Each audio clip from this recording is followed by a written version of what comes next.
that that was one of the most moving accounts that I've heard. It touched my heart because I know what you went through.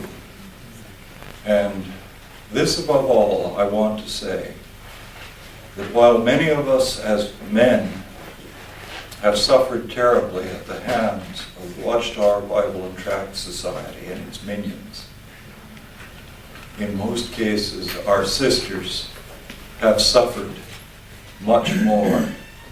And the chauvinism that exists in that organization is one of the most destructive things that there could be.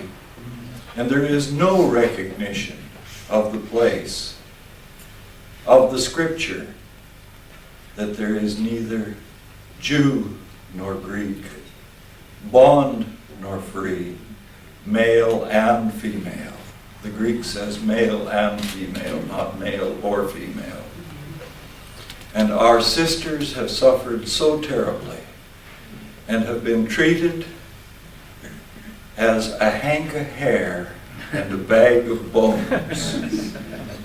It was so interesting for us to come and spend a day with Brother Bill.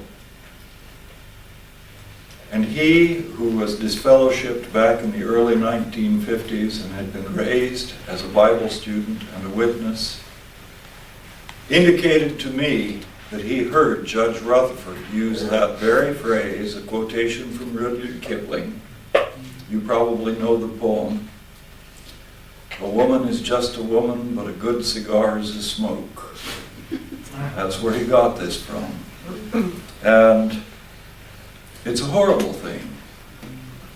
Because, you know, our sisters, our wives, our daughters, our mothers are so infinitely precious to us and should be precious to us as men. I've always appreciated Martin Luther's approach to marriage. Luther, in writing letters, always referred to his wife as his rib. And of course, this is a reference to Eve being taken from Adam, but it's more than that. The rib is not part of the foot to be walked on. It's not part of the head to rule. It's that which is closest to the heart. Yes. And this is something to be remembered. And I would counsel all of you in the marriage state, or those of you who aren't married but look forward to it at some time, to remember this. You men, and you sisters as well. Remember that we men maybe are not supposed to cry, but we do. We do. And we have tender feelings too. And remember, our Lord, the most tender of all, was a man. We're complements. We're not antagonists. And this is something that the Watchtower has forgotten. Women were to be used to go out preaching. That was all there was to it. But I want to talk to you about this matter of disfellowshipping.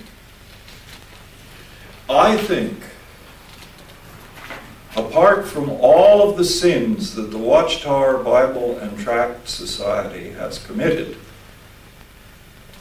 and I don't want to disregard other things such as the blood transfusion matter, or the matter of driving people into the day-to-day witness work, or the dragooning people to meetings, or the forcing of small children to sit in meetings for hours on end.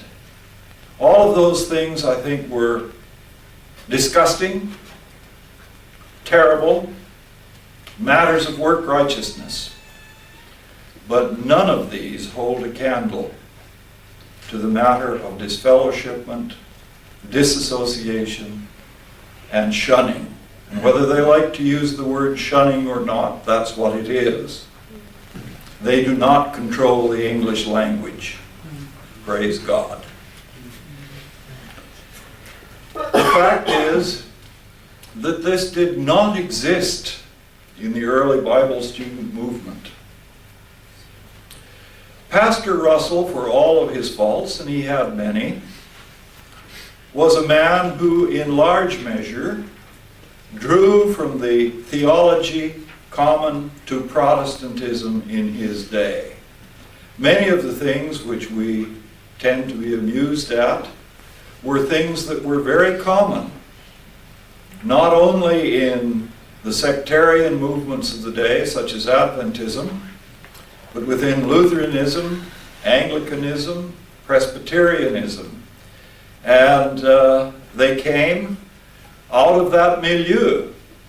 He was a man of the 19th century, and many of the ideas which seem peculiar to us were common ideas in that day. He was, after all, at the prophetic conferences in the late 19th century in the United States, which have had such an impact on fundamentalism in the United States, and he was positive towards them in a way that his associate Nelson Barber wasn't.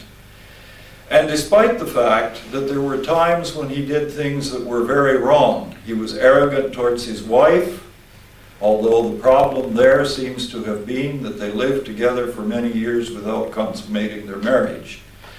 I've studied the matter in some depth. I do not believe the accusations of the man that claimed he was an adulterer.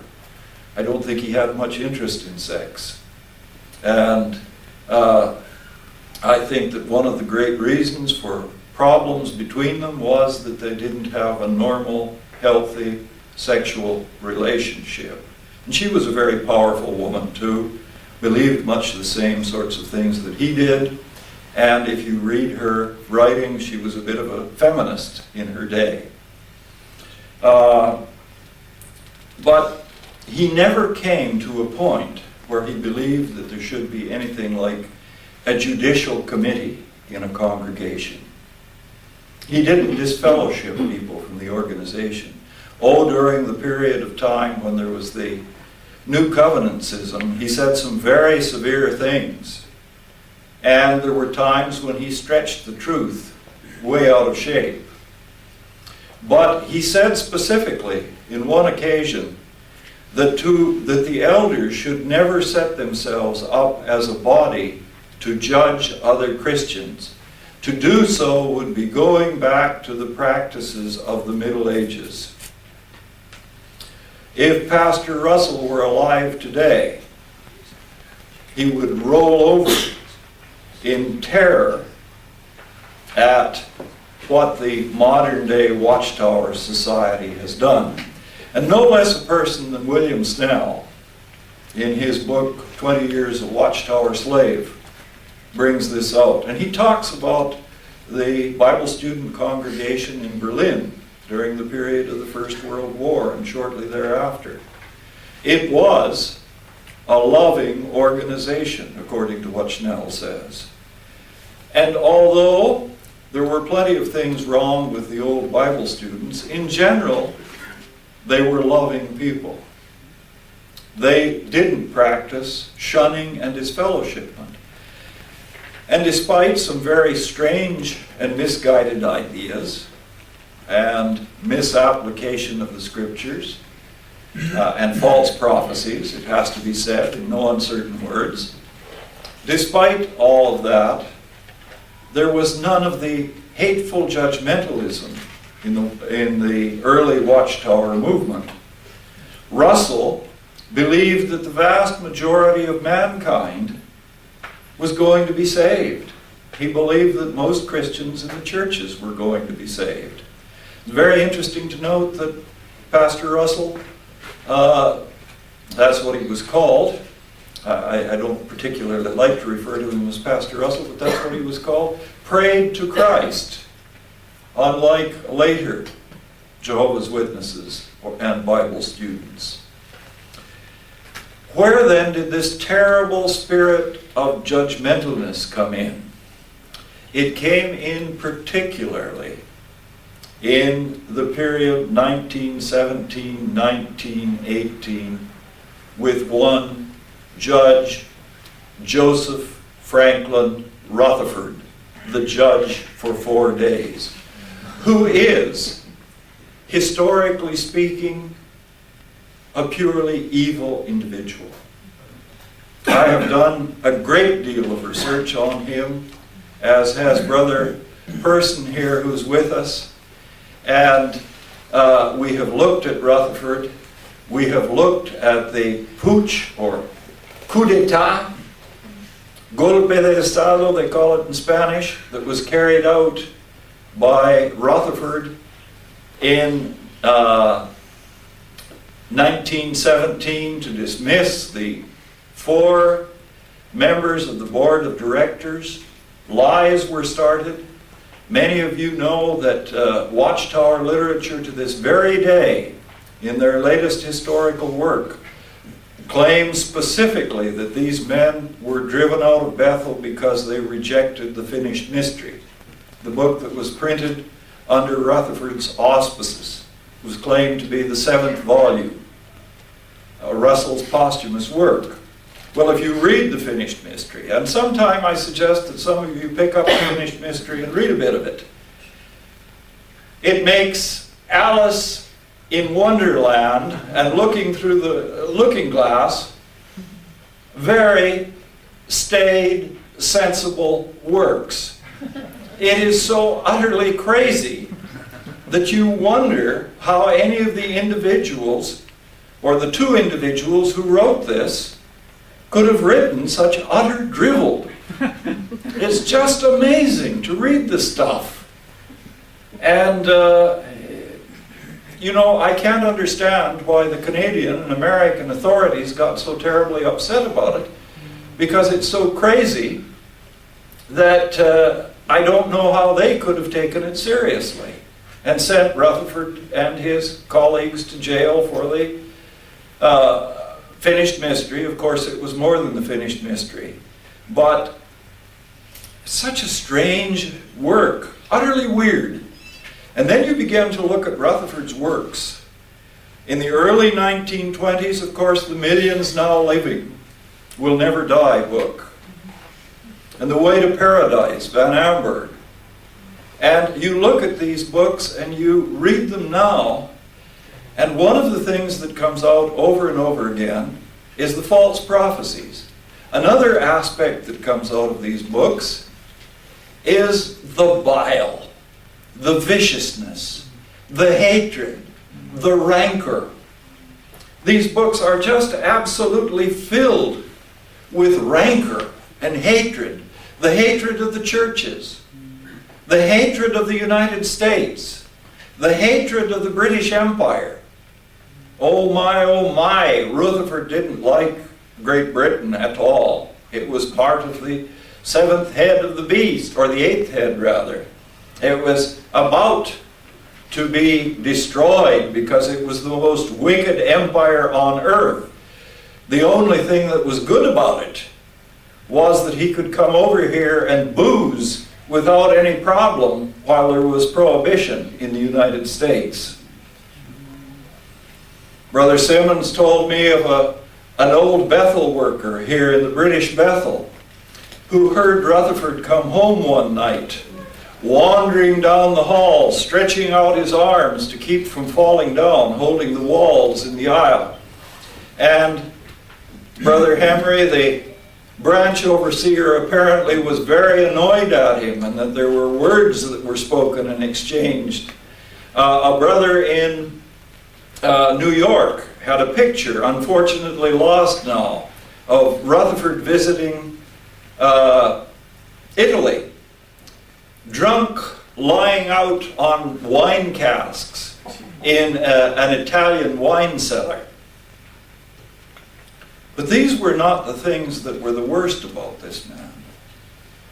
His drunkenness was so notorious. I've traced this down. I went to the drugstore in San Diego, California, where he and the witnesses used to buy alcohol for Beth Sarum, and they had veritable trucks of alcohol trucked out. And I talked to an old brother that Dwayne knew quite well in Northern California, a man by the name of Prosser, who had been in Canada and knew my parents very well. I talked to him. He said in 1927, when this man gave a talk at Toronto, one of the trumpets was being blown. He said, we thought he was so drunk that we didn't think we could get him to the lectern. And he said, we got him up there and turned him loose, and he said it was as though the man had never had a sip of alcohol. He just started speaking. This was the type of individual he was. I don't know if any of you have ever heard the records of this man's speech. He had this Missouri accent, middle or border state American accent, and his voice was just filled with this sense of anger. I remember so vividly as a boy hearing him give the talk, religion is a snare and a racket, and he started out, religion is a snare and a racket. Or actually what he said was, it has often been said that religion is a snare and a racket. And then he ended up by saying, religion is a snare and a racket. And the hatred that came forth from the man's mouth was almost unbelievable. Well, how did this affect many? Well, in 1925, there were over 90,000 persons celebrating the memorial of the Lord's Supper. By 1928, there were just over 17,000 at the memorial of the Lord's Supper. And many more left. My family didn't leave.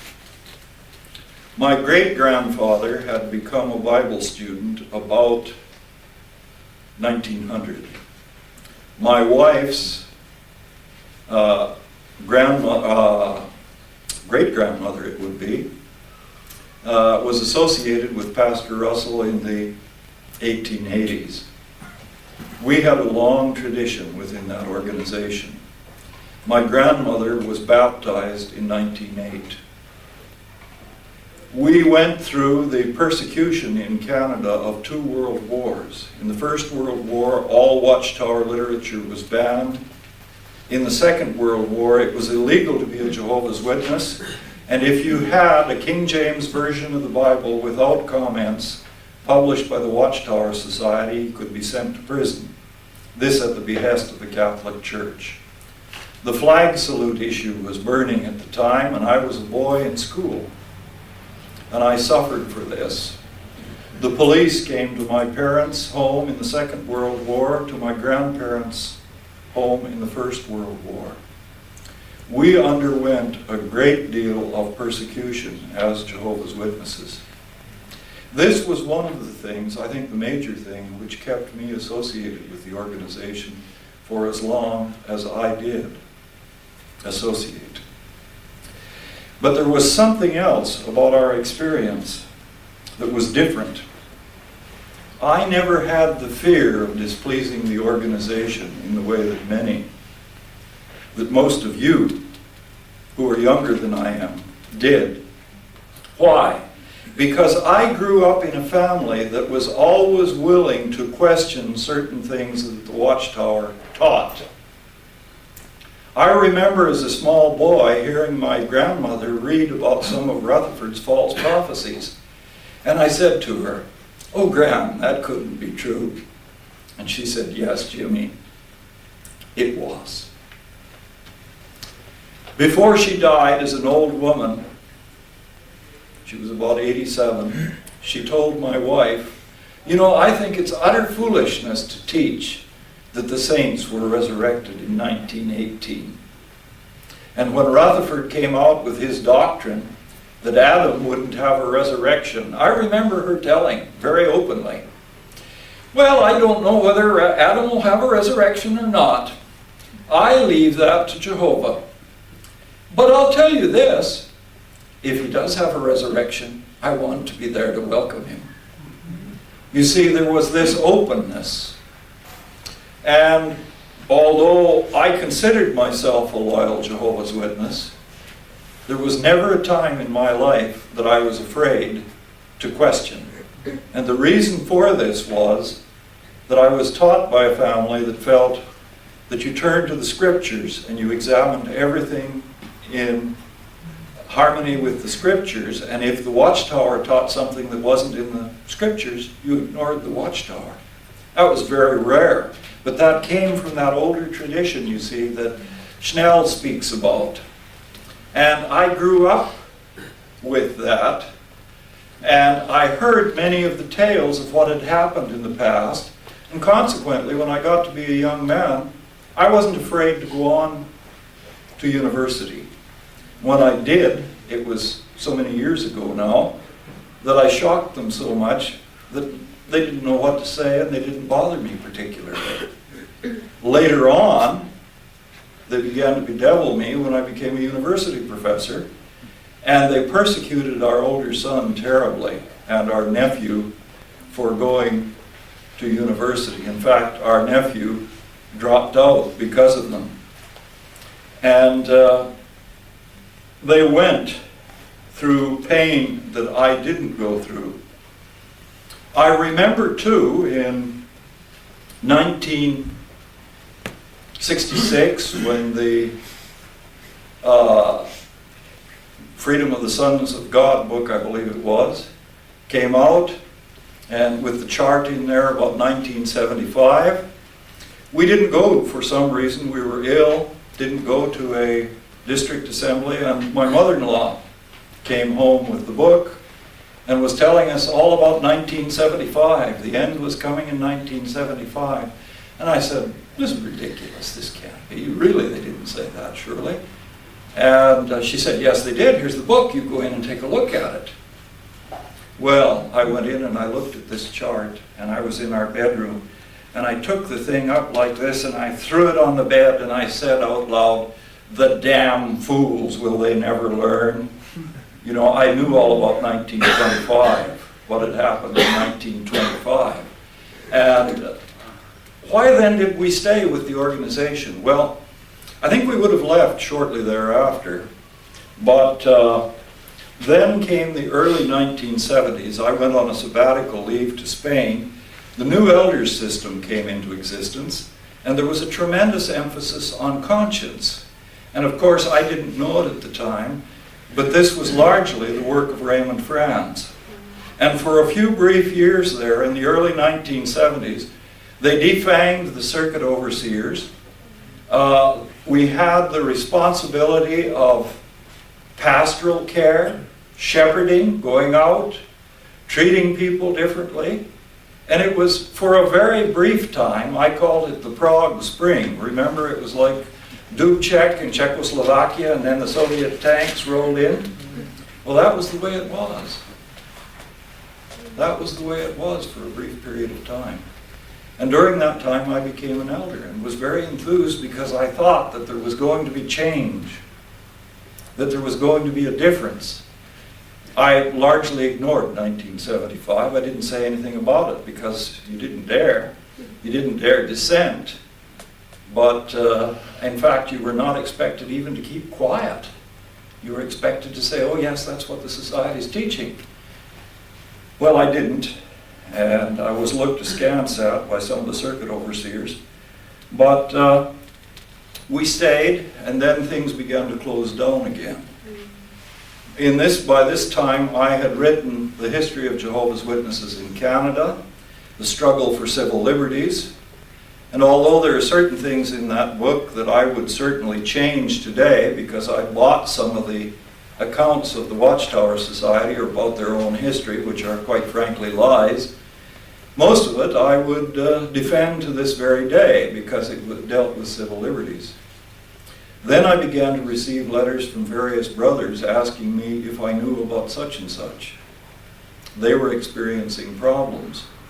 I was open-minded enough to look into this, and by 1979, I was horrified when the Watchtower Society tried to explain Acts 20:20 as a basis from going from house to house, because they had reversed themselves on this.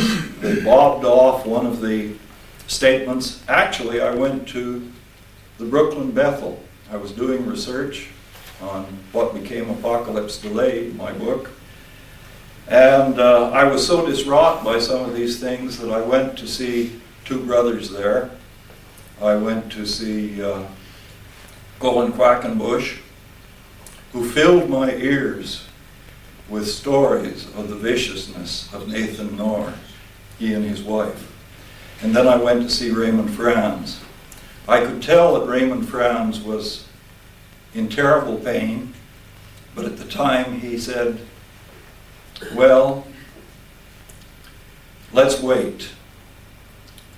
And the message I got was, well, isn't this the truth? Isn't this Jehovah's organization? And won't Jehovah set it right? By that time I couldn't wait. I was angry, and I had been partaking at Memorial for some years before this. And I said, well, if I am a member of that faithful and discreet slave class, I have a right to speak to these men. Ha!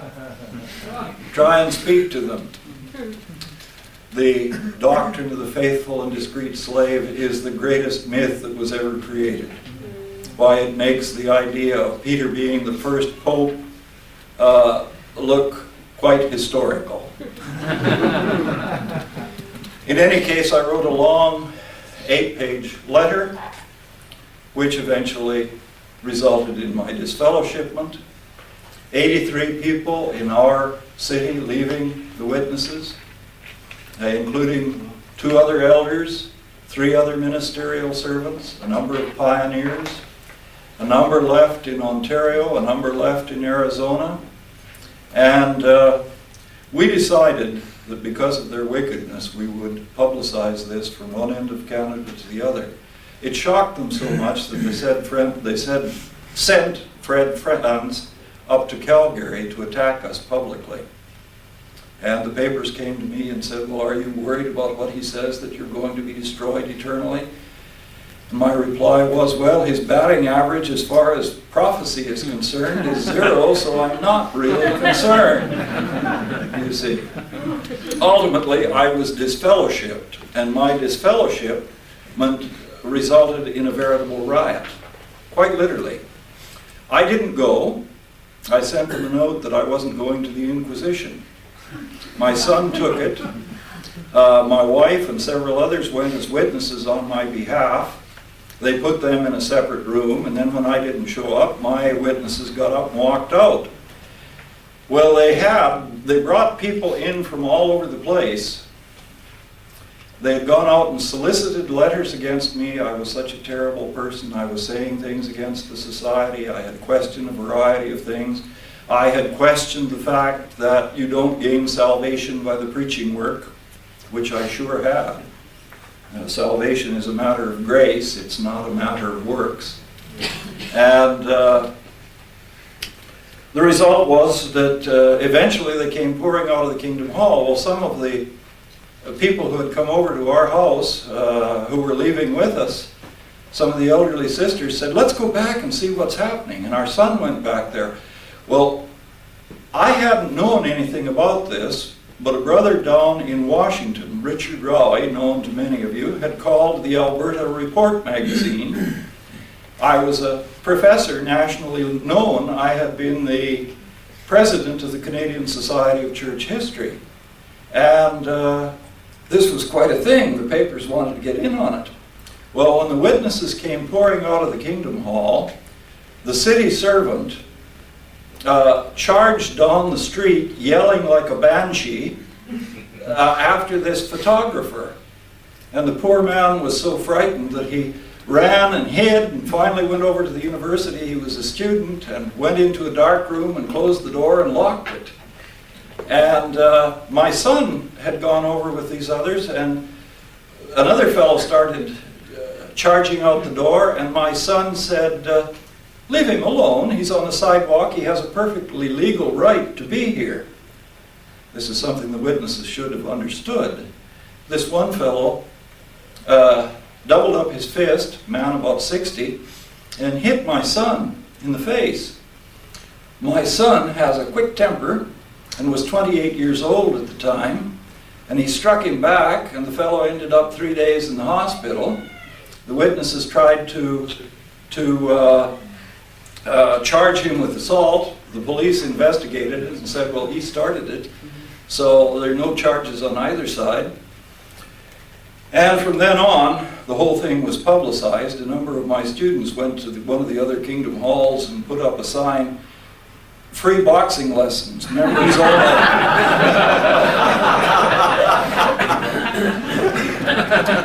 Well, this gets away a bit from the story of disfellowshipping, where it came in. Well, the fact is, as it exists today, it came in with the Moyle trial. Many of you know about Olin Moyle. Olin Moyle was the Society's lawyer, and he had fought many cases on behalf of the witnesses. There's an excellent book out in the United States now on the civil liberties cases that the witnesses fought in World War II by a man by the name of Sean Francis Peters. Excellent book, which also shows their meanness. And Moyle simply wrote a personal letter to Rutherford, left it on the mantel shelf, and said, "Hey, things are going on here at Bethel that shouldn't go on. There's excessive drinking, there are bad, dirty stories being told, there's favoritism, and you're responsible to see that this is cleaned up." Well, Rutherford, instead of taking counsel or reproof, turned on Moyle, had the whole board of directors of both societies condemn him. Then they called him a Judas in the Watchtower magazine, and practically destroyed Moyle's legal business in Wisconsin, where he'd returned to. And Moyle took them to court and won, and was able to collect $15,000 in court costs from the Watchtower Society in, I believe it was 1944. It's an amazing thing. If you haven't read the transcript of record of this case, I would counsel all of you to, because it gives a picture of the inner workings of the Watchtower Society like nothing else does. It's an amazing work. And it shows the evil of the organization and what Rutherford was like in a way that nothing else does. Rutherford was dead at the time, of course. But immediately thereafter, at the behest of the Society's lawyers, particularly Hayden Covington, they set up the present system of what they first called disfellowshipping committees. They didn't call them judicial committees, they called them disfellowshipping committees in the first place. Now, what are these committees? Well, the interesting thing is that I've done a lot of historical study. My master's degree in history was on the High Middle Ages. And naturally, I was intrigued by the Inquisition. The judicial committees of the Watchtower Bible and Tract Society are exact replicas of the Holy Office of the Inquisition of the Middle Ages and the Spanish Inquisition of the modern period. I've done a lot of work in the Spanish Inquisition. The only difference is that the inquisitors were better trained and they kept records. Now, why did this occur? Why did they set up these judicial committees, which are completely in violation of biblical principles? You remember the ancient Israelites had their trials at the gate, and 2 witnesses had to be brought forward, and there had to be protections, which were nearly as complete as courts of common law.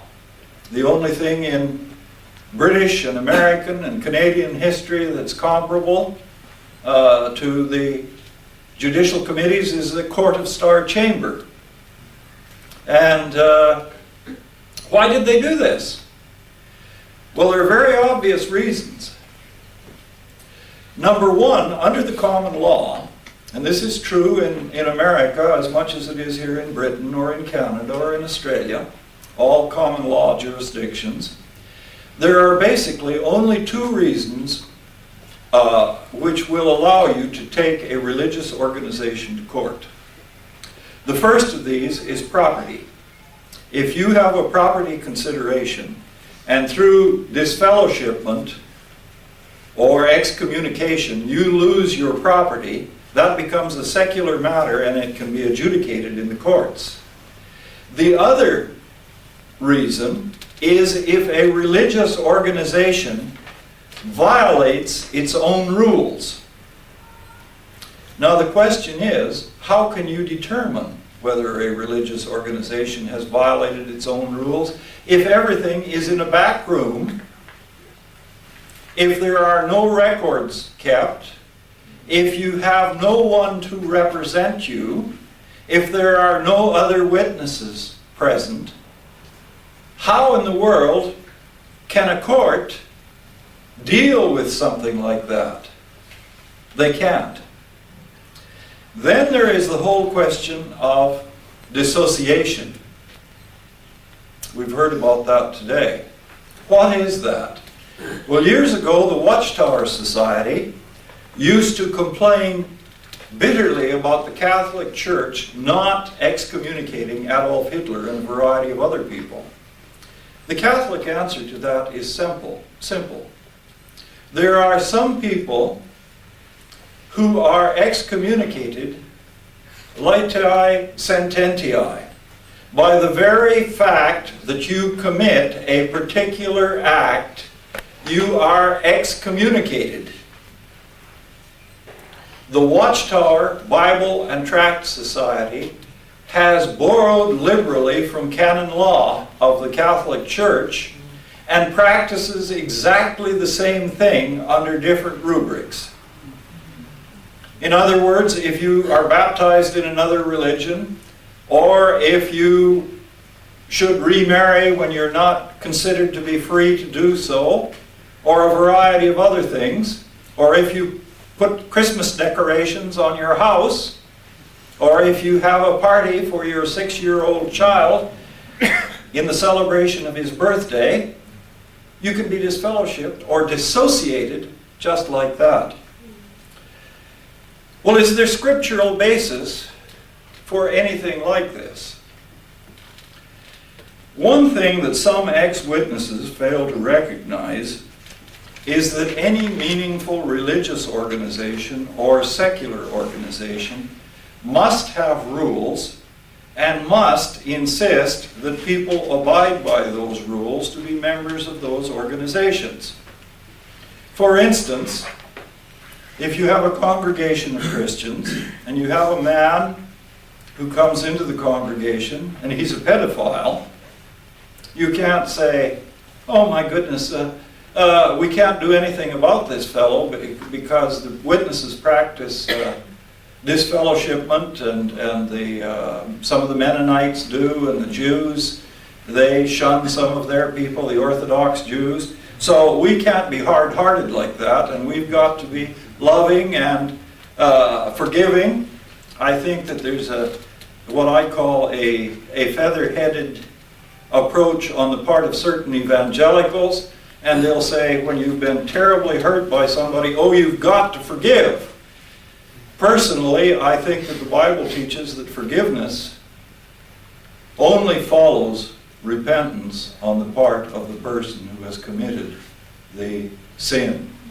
If you can't do anything about it, leave it with God. But that doesn't mean that you go and say, oh, you're forgiven, when the person is an outright malefactor. And you don't want to let a pedophile loose in a congregation, do you? It doesn't make any sense. When people violate the rules of a group in an immoral way, something needs to be done about that person. And the scriptures teach this, and very clearly teach it. And they do at, I believe it's the 5th chapter of 1 Corinthians. Many of you are familiar with this. And it's dealing really with immoral persons. If you look at 1 Corinthians 5 verses 9, I wrote to you in my letter not to associate with immoral men, not at all meaning the immoral of this world or the greedy and robbers or idolaters, since then you would need to go out of the world, but rather I wrote you not to associate with anyone who bears the name of brother, if he is guilty of immorality or greed, or is an idolater, reviler, drunkard, or robber, not even to eat with such a one. Now there's no doubt about this. And there are other passages, such as the one in Titus that deals with the creation of a sect. But the one that the Watchtower likes to use, of course, is in one of the epistles of John, and what it says specifically is this in 2 John, beginning really at verse 8. Look to yourself that you may not lose what you have worked for, but may win a full reward. Anyone who goes ahead and does not abide in the doctrine of Christ does not have God. He who abides in the doctrine has both the Father and the Son. If anyone comes to you and does not bring this doctrine, do not receive him into the house or give him any greeting. For he who greets him shares in his wicked work. Now, who is this talking about? Is this talking about someone who has left the witnesses and gone into the Methodist Church, become an Anglican, joined a Bible student group? Is it talking about people like that? Well, if you go back a few verses, about verse 6, and this is love, that we follow his commandments. This is the commandment, as you have heard from the beginning, that you follow love. For many deceivers have gone out into the world, men who will not acknowledge the coming of Jesus Christ in the flesh. Such a one is the deceiver and the antichrist. What's this talking about? Well, as a church historian, I'm very familiar with what it's talking about. In the period of the early church, from the 2nd century on, there were a great many sects that are generally known as Gnostic sects, Gnosticism. Most of these sects, influenced by heathen ideas, believed that anything that was material was evil. The flesh was evil. Many of them refused to eat meat. Many of them refused to have sexual intercourse because they wanted to escape the flesh.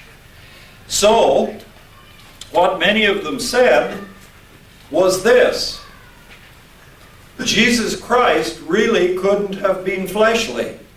Jesus Christ came as a spirit or a phantom and simply appeared as a materialized person. And one sect even went so far as to say that when Jesus was taken to be crucified, he exchanged positions with Simon of Cyrene and stood by laughing while they crucified Simon. Now these were the Gnostic groups, you see, and they said specifically that Jesus Christ did not come in the flesh. Now this was a terrible heresy. It was denying the manhood of Jesus Christ. Those were the persons that they weren't even to greet or speak to. How many people among ex-Jehovah's Witnesses teach such a doctrine or say that Jesus Christ didn't come in the flesh? It's utter nonsense. They have twisted the scriptures in the worst way imaginable.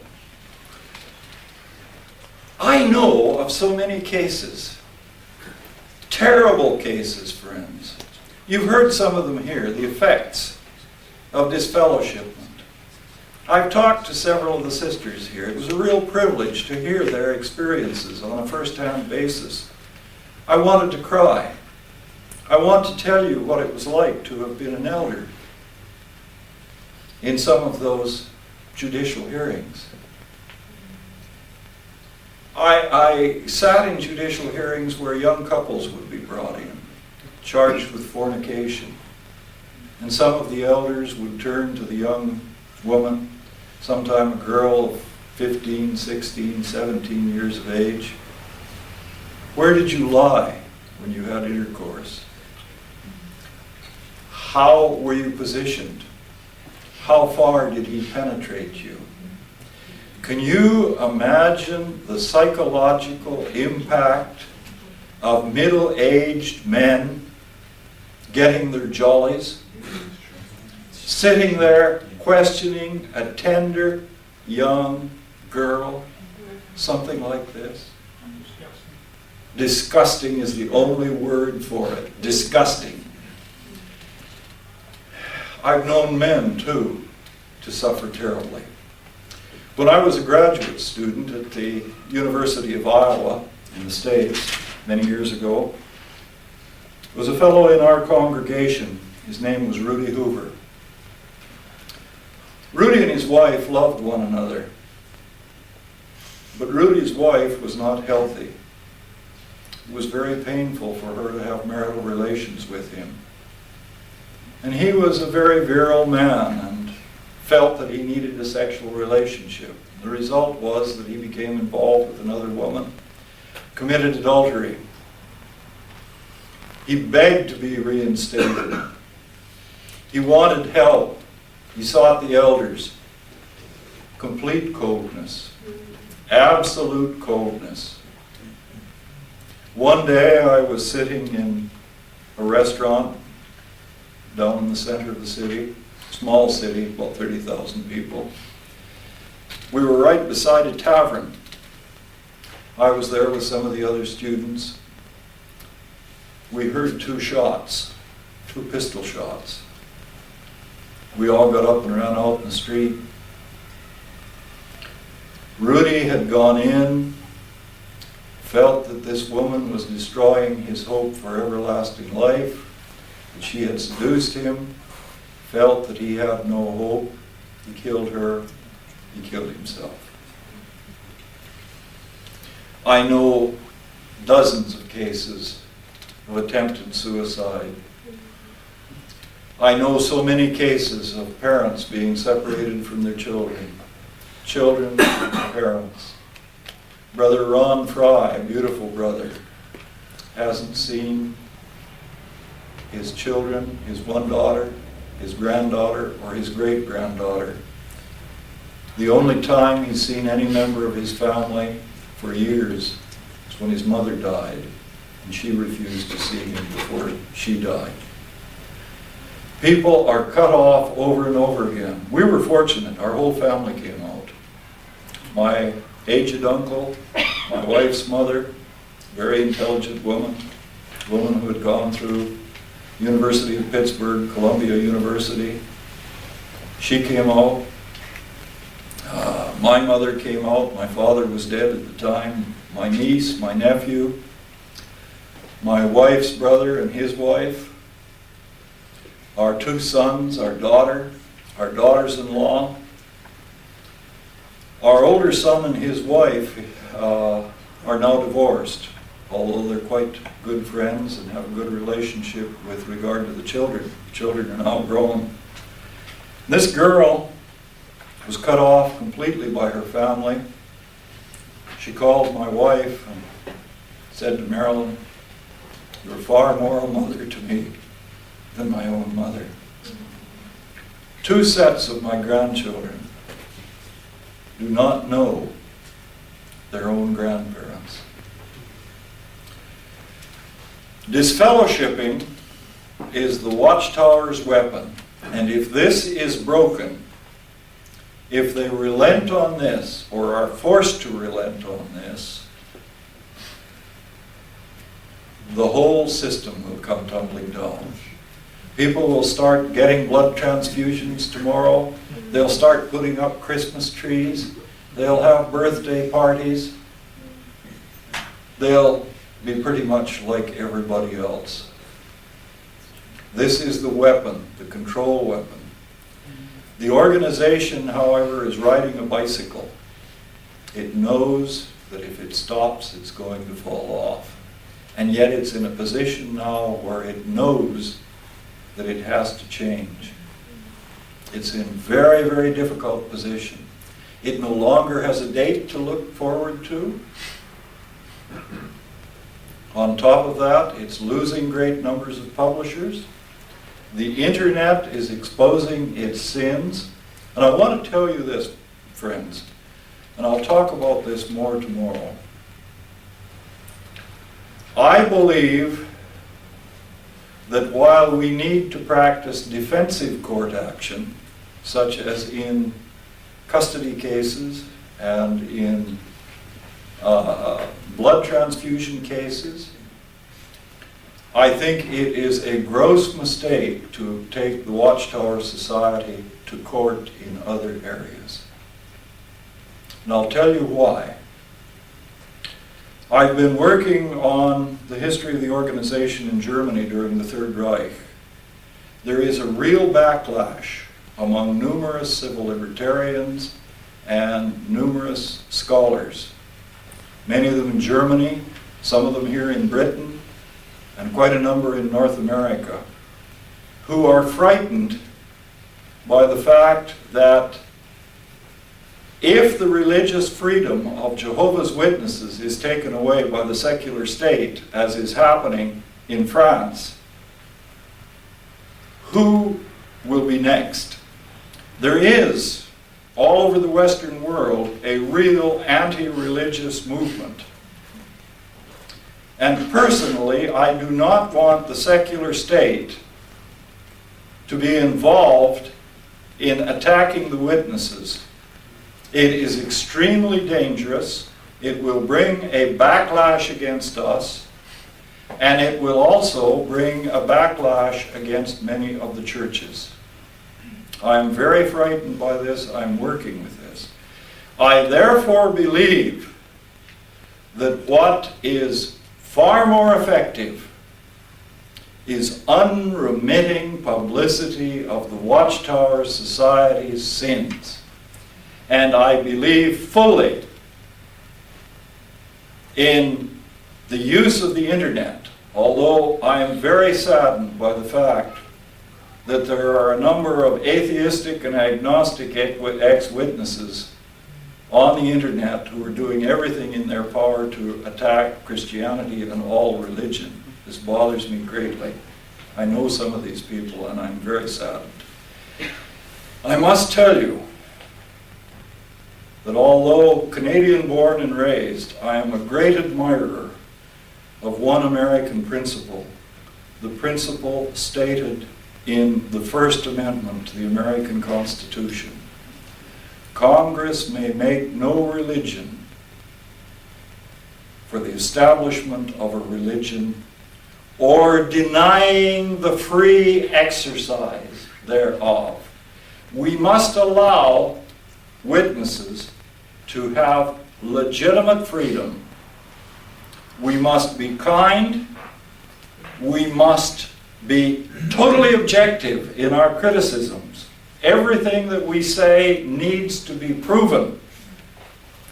But we need to continue to attack unremittingly those things which are harmful, which are destructive, above all, disfellowshipment and shunning, the historical course of the organization, what is done to women, what is done to children. We need to criticize the door-to-door sacrament of the Watchtower Society, and that's what it is. It's a sacrament. We need to criticize these things unremittingly, but we need to be extremely fair and honorable in our doing so, not use any of their dirty tricks, and we need to be kind both to those who are coming out and those who are still in there. Yes. And we need to pray for those people. We need to ask our Heavenly Father to show them love. He showed it to us. He gave us amazing grace. Yes. Amazing grace. How sweet the sound. And weren't we all Yes. sinners? Weren't we all bound in darkness? And we needn't think now that we're so very brilliant that we've come out. We're still very weak. We're still imperfect. We still make terrible mistakes. And it's taken me a long time to get certain Watchtower characteristics out of me. You know, that anger, that willingness, that pugnacious willingness to fight. So I sometimes don't like me. I'm glad God does. And so in all of these things, let's be fair, let's be honorable, let's be loving, and when we get a chance, let's witness to the witnesses of the love of Christ. I often say, I don't object to the name Jehovah. I still like it. Because I never had that fear of him. He was always my loving Heavenly Father. And now I have our Lord Jesus. I can pray directly to him. I can say with Thomas, my Lord and my God. And, I feel that love, that tremendous love. And he's there for all of you. He's there for all of us.